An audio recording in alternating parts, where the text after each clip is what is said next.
The Kings' tailspin continues as they lose their sixth in a row. Is it time to hit the panic button or hold the course? We'll break down and discuss another tough loss for the LA Kings on this edition of Locked On LA Kings.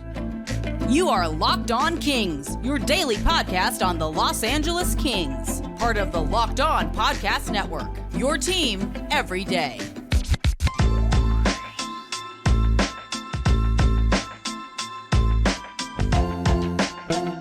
Hey, Kings fans, welcome to Locked On LA Kings, part of the Locked On Podcast Network, your team every day. Thanks for making Locked On LA Kings your first listen every day. We are free and available wherever you get your podcasts. We'd love for you to leave us a positive comment on Apple Podcasts if you like the show. And we are also on YouTube. Please like and subscribe if you're enjoying this content. I'm Eddie Garcia, your host of Locked On LA Kings. I've worked in sports media for the past 30 years, 20 plus years at the Fox Sports Radio Network. I'm also co-host of the Puck Podcast, a weekly NHL review show that's been putting out content for the past 17 years, and a passionate LA Kings fan for over 30 years. The LA Kings suffer another gut punch loss Tuesday night in Tampa, falling to the Lightning 4-3 in overtime. We'll get into the details of the loss, the moves that were made before the game, and what moves could be made afterwards. My reaction to the loss, and I didn't throw anything this time.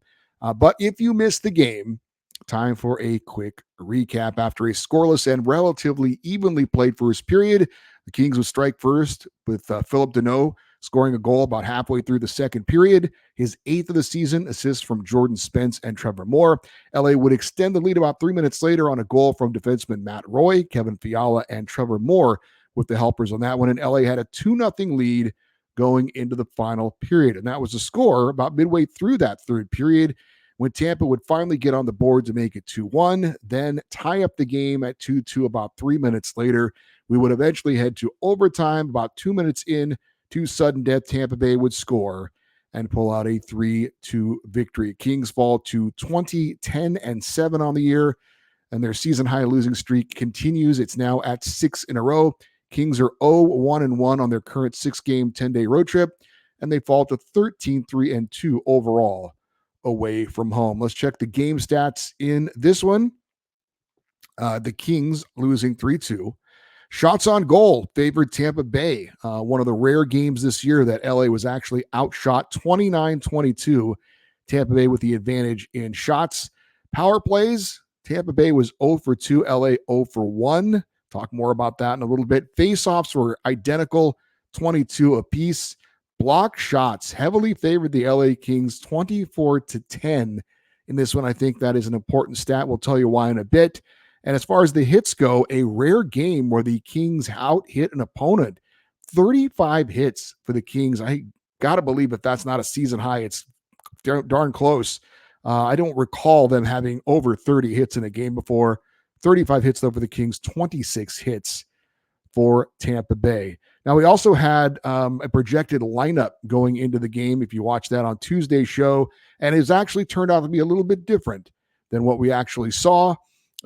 Pierre-Luc Dubois was moved off the third line down to the fourth line. This was clearly in response to his horrific turnover in that Washington game that led to the easy goal for the Capitals and was a key part of them getting that victory. And I get the move. You got to hold players accountable. I would expect this to be a one-game situation because, frankly, I think Blake Lizotte is the perfect fourth-line center. And for whatever reason, he doesn't look very comfortable when he's taking off of that fourth line. Hopefully for PLD, he can have the same response to his demotion as some of his recent teammates have had to being benched or demoted. When Kevin Fiala got benched for about half a period after a bad turnover, he responded by playing some of his best hockey of the season. Matter of fact, Fiala was the best player on the ice for the Kings in their game against the Lightning. He had a great move at the blue line that allowed teammate Phillip Danault to touch up on an offside, and then that led to Danault eventually scoring a goal on a nice feed from Jordan Spence. That doesn't happen if Fiala doesn't make a very smart play at his own blue line. And then he had the primary assist on the big goal from Matt Roy. Very hard, accurate cross-ice pass, hit Roy right on the stick, and he was able to go in and shoot and score. So Fiala responding great to that benching for half a period. And then Rasmus Kupari got benched for a game after a tough contest against the Oilers. And he's come back since and looked like one of the best Kings players as far as his effort level hasn't gotten the point production, but he has certainly taken that suspension and learned from it and has come out and played some of his better hockey of the season. For Todd McLuhan to decide to kind of abandon his line shuffling so quickly after, I think it was just a couple of games, I would have liked to have seen him stick with it a little bit, or at least I don't have an issue with Adrien Kempe going back on the top line, but I would have preferred to see Pierre-Luc Dubois centering a line with Kevin Fiala on it. And I think you keep Trevor Moore with Phillip Danault, either as the second line or the third line. We saw a brief glimpse of what Pierre-Luc Dubois can do when he has a top-notch winger playing alongside of him. I thought it was pretty good. So kind of unfortunate timing all around for Pierre-Luc Dubois, playing some of his best hockey of the season. Then he has that unfortunate play. Todd McLuhan feels like he's going to hold everybody accountable, and he has to do the same for Pierre-Luc Dubois. Gets demoted to the fourth line. Didn't have a great game against Tampa Bay. Wasn't awful, but didn't seem to be much of a factor in the game. Took a bad penalty late in the game as well. Fortunately, the Kings were able to kill it off, but we'll see what the lines are going forward. Again, I would prefer to see Pierre-Luc Dubois playing with Kevin Fiala, but we'll see. But that was a lineup change we didn't see coming, but understand under the circumstances of, again, holding your players accountable when they make a really bad play. There has to be some sort of consequences. And again, hopefully Pierre Dubois will learn from that, take it as motivation, and go forward to playing some better hockey. As for the keys to the Kings going into the game, we talked about the top key for LA being to contain Tampa Bay's top line. And the Kings did a great job with that against the Lightning. No points for Nikita Kucherov, who leads the NHL in goals. No points for his line mates, Brayden Point and Steven Stamkos. That top powerful line for Tampa Bay was held without a point. Kucherov and Point combined for 2 shots on goal. If you would have told me before the game Kucherov, Point, and Stamkos would be shut out in goal scoring or points, I would have bet the Zamboni that the Kings would win that game. Unfortunately, it didn't turn out to be the case. The second key to the game for the Kings was start strong, finish strong. The Kings had neither. If you were watching that game and had no knowledge of the two teams, and I told you one of these teams is riding a losing streak, I would have thought it was the Lightning. I thought when it mattered most, they looked like they were the more desperate team, the more aggressive team. Now, it wasn't by a large margin, but Tampa Bay isn't in their worst slump of the season. The Kings are. So that was a little bit disappointing to see the Kings not be the more desperate, the more aggressive team. Again, it is a fine line, which does bring us to our third point of the game, and that was be aggressive, but be under control. And I think one of the key ways to show that was also staying out of the penalty box and limiting Tampa Bay's power play that came into the game ranked second in the NHL. And the Kings did that. They only took 2 penalties. They went 2 for 2 on the PK. And, pretty much they came back to back, the 2 penalties. They had to kill it off to start the third period. And when the Kings did that, up 2 goals, having killed off 2 big power plays against, I honestly thought the Kings were going to win this game. Maybe shame on me. I was even going in my head, like, who am I going to pick as the top 3 stars for the Kings for the show? But obviously that didn't turn out to be the way it finished, and we'll talk more about that coming up. But for the Kings, again, it kind of goes to the point we've been talking about. They're not playing terrible hockey. They're in every game. They're doing some of the things that you think they need to be doing, and they did it against Tampa Bay. Again, containing that top line, making someone else beat you. They did. Unfortunately for Tampa Bay, the other guys did beat them. Now, they didn't have the strong start or the strong finish, but they did have a strong second period, couldn't close it out, and again, stayed out of the penalty box, did well when they had to kill Tampa Bay's power play, got that done as well, and in the end, it still doesn't lead to a win.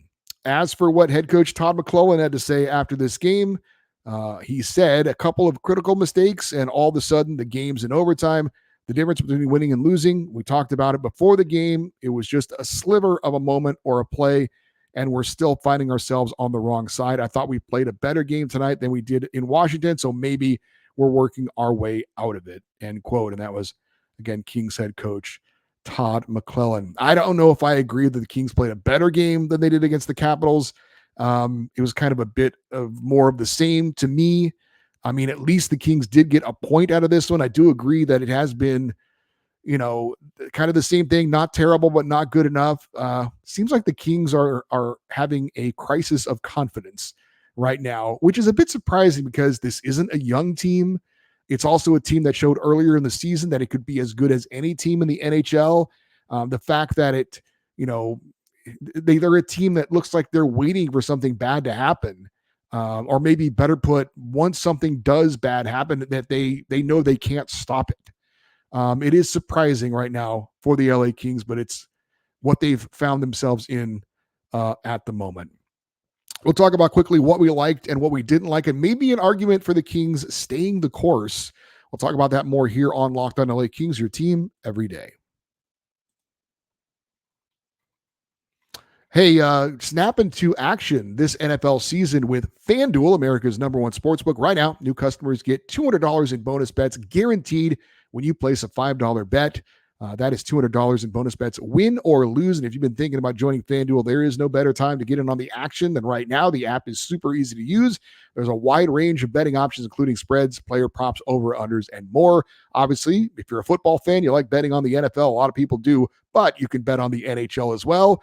Just go to FanDuel.com. Kings are taking on the Florida Panthers coming up on Thursday. Over-under for the game, 6.5.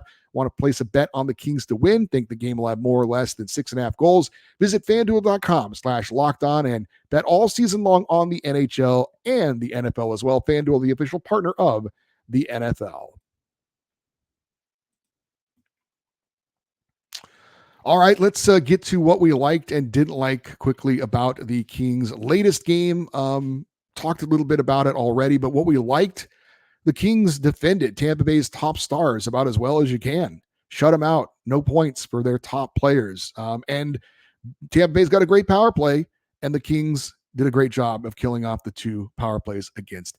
One of the things, you look at, we talked about a coaching change on Tuesday's show. The thought of maybe looking into it, thinking about it, making a list of potential candidates to take over the team if it comes to that.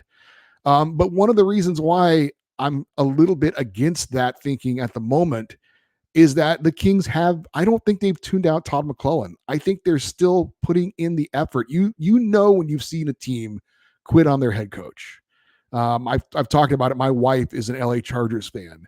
They played a game against the Las Vegas Raiders this year, and they absolutely quit on their coach, and he ended up getting fired. I have not seen that from the Kings. And one of the things specifically I saw in that game against Tampa Bay, they were blocking shots. We mentioned it earlier. The number of block shots the Kings had, that's the ultimate sacrifice of the body for the good of the team, trying to hold on that lead. So those were there. Those block shot efforts were there, and that's a great sign that this team is still fighting, is still competing.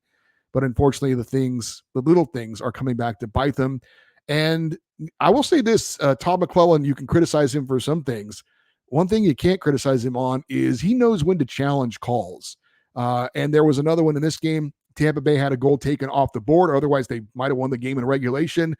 There was a goalie interference call. The player for Tampa Bay had his stick under the pad of Cam Talbot, prevented him from closing his legs on the puck. I didn't see it initially, but good on the Kings, their video staff, and Todd McLuhan for pulling the trigger on that challenge, and the goal was eventually overturned. So I will give them credit. The coaching staff's done a good job this season when challenging for offsides and goalie interference and things like that. As far as what we didn't like, obviously blowing another 2-goal lead. I don't understand this. This is a good to great defensive team with a good to great goalie. You would think that this type of team, the LA Kings type of team, would be tailor-made for holding on to 2-goal leads, but it has not been the case recently for the Kings this season. The Kings only had 1 power play, and it was awful. They had almost no zone time at all, got 1 shot on goal. So the power play, I know it was only 1 power play opportunity, but it didn't even get it set up. It's not even getting close to getting on track. And the Kings, they got to the net, but they could never finish. And again, maybe this is an argument for it being so close for the Kings, but there were pucks in and around the crease. And for whatever reason, the Kings couldn't get that last stick on, that last shot on to finish some scoring opportunities. Put it on net and good things happen is one of the old axioms in the NHL. The Kings were doing that, but it wasn't happening, at least for this game. There was a moment kind of late that maybe typified the night for the Kings. Trevor Moore had a glorious chance in front of the net on a little elevator pass from Philip Deneau. And right as he was getting ready to shoot it, it just hopped right over his stick. And he never even got the shot off. So that's kind of the way things are going right now for the LA Kings. So a quick story about me watching the game. Some people seem to like this when I told a story the other day, but I mentioned on Wednesday's show, I was watching the Kings game. They lose in the final minute to Washington, and I cursed loudly and I threw my glasses across the room. I did that because my wife wasn't home and I could actually act like an idiot without any repercussions. Well, I watched the Lightning game with my wife sitting on the couch next to me, so I wasn't to react quite in the same way that I did the previous game. But we also have a little dog named Herbie. We got him a few months ago. He's a rescue, and he's got some issues. And one thing we've noticed with him is that if we cheer or yell loudly while watching sports, which we do a lot, he will kind of react to that. I don't know if he's getting excited with us or if he's getting upset, but he will bark and he will jump up and down and kind of spin around and kind of go crazy. So I'm watching the game, and on the game tying goal, I could see it coming, and I yelled, "No, no, no." And with that, Herbie starts barking and jumping around and spinning around, and my wife tells me, "Tell him it's okay. Tell him you're okay." And I said in a very calm voice, "I'm not okay." I was not okay. Part of me kind of hates the fact that I'm a 54-year-old man and I can still have my emotions affected by my sports teams the way I do, but I do, for better or for worse. I'm glad the Kings got a point out of it, but watching the game against Tampa Bay, you could, like, the Washington loss was kind of a sudden goal in the final minute and then it's over.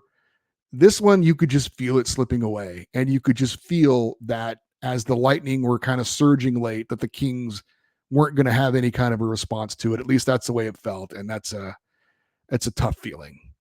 So the Kings are clearly in their most challenging part of this season. It would be hard to believe that it's going to get any more challenging as the season goes on. And yet we're not halfway through the season. There's still a ton of hockey left to be played.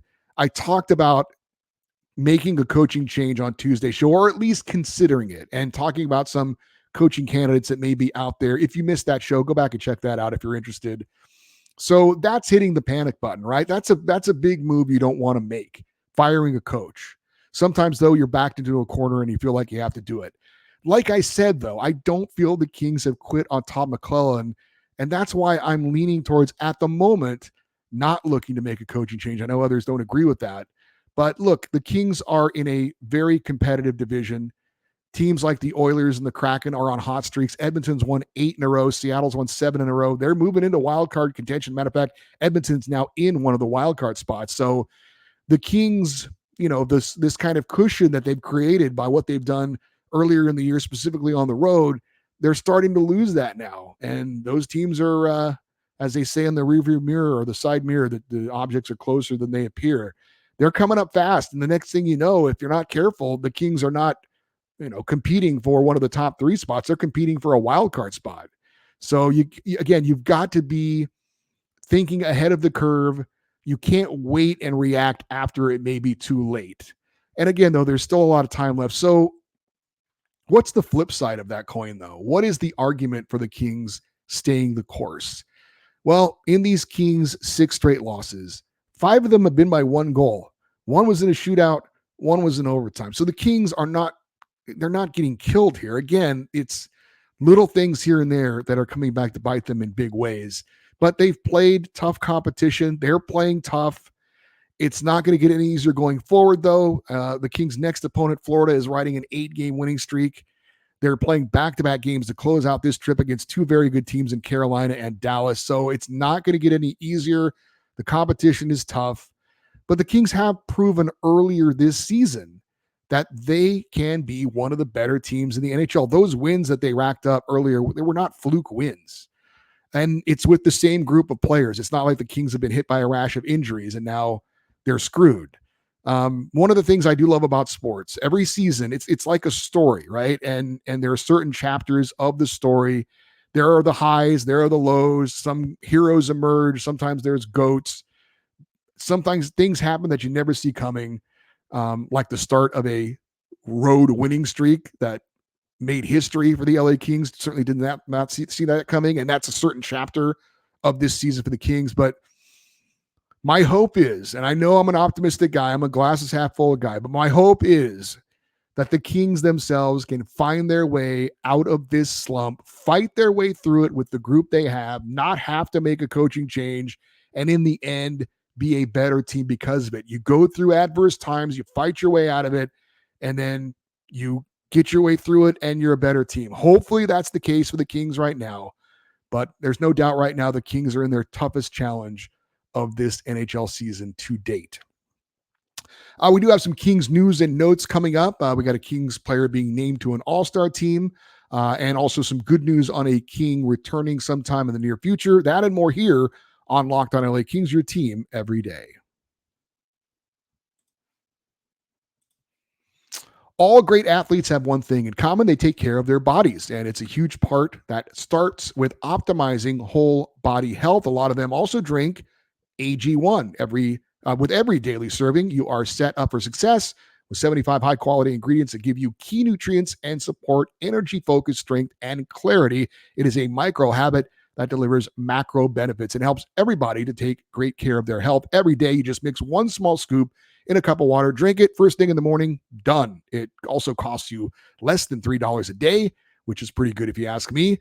It is a really effective daily habit with high quality sourced ingredients. It is a win-win. If a comprehensive solution is what you need from your supplement routine, try AG1 and get a free 1-year supply of vitamin D and 5 free AG1 travel packs with your first purchase. Go to drinkag1.com/NHL Network. That is drinkag1.com/NHL Network. Check it out. The LA Kings host the Florida Panthers Thursday, 4 p.m. Pacific time. Catch every moment of the hometown broadcast of your LA Kings with SiriusXM on the SXM app. Just search LA Kings. Congratulations to Kings young defenseman Branden Clark. He was named an AHL All-Star. He led the Reign, or is leading the Reign, in scoring with 32 points, 7 goals, and 25 assists. Also leading all AHL defensemen in points and was third overall in the league in points. And I don't know if Clark will attend the AHL All-Star game since he's now a member of the LA Kings in the NHL. But the AHL All-Star game will be in San Jose. February 4th and 5th are the All-Star festivities. They've got a skills competition and then the game. It does coincide with the NHL All-Star break, so it's not like Clark would be missing anything with the Kings if he decided to go participate in that event. I don't think there's much of a risk of him being injured. If you're thinking about why would you want to take part in some meaningless thing where you could get hurt, it's an all-star game. I think he probably has more of a chance of getting hurt in practice, frankly, than he does in an all-star game where they don't do any hitting or anything. So I don't know. I would hope Branden Clark takes part in this event. I mean, he's earned it. Go enjoy yourself. And, you don't get many of these opportunities in your career to go and take part in something like this. It's a cool event. So go represent the Ontario Reign proudly and enjoy yourself. If he doesn't go and maybe a spot opens up for an Ontario Reign player, maybe Samuel Fagemo could get selected. He was snubbed for the game. He's 4th in the AHL in goals scored with 18, despite playing in far fewer games than any of the guys in front of him. He's, again, 18 goals in 22 games for Samuel Fagemo. I still like to see him get rewarded for being called up to the Kings roster at some point soon. We'll see if that happens. One other Kings note, I saw a story from Dave Pagnotta, who is with the fourth period. He was talking about the Kings not being able to add any players due to salary cap issues. But he did say that forward Victor Arvidsson, he believes, and has talked to people, that Victor Arvidsson is going to return sometime in February. I would think it would be after the All-Star break. So again, if the Kings can kind of weather the storm they're in right now, get back on track, you add Victor Arvidsson, maybe that can really spark him to get him going for a strong second half of the season. And one other thing before we close it out. I've mentioned the Kings maybe looking to pick up a gritty forward, somebody who goes to the net, somebody who could be like a pest, somebody who's got Stanley Cup experience. And there is one name out there that fits that bill, and he is available. He is a free agent. That player is Corey Perry, and he was released by the Blackhawks after some unsavory circumstances. And I know, again, he would fit the bill for the LA Kings, be that kind of guy.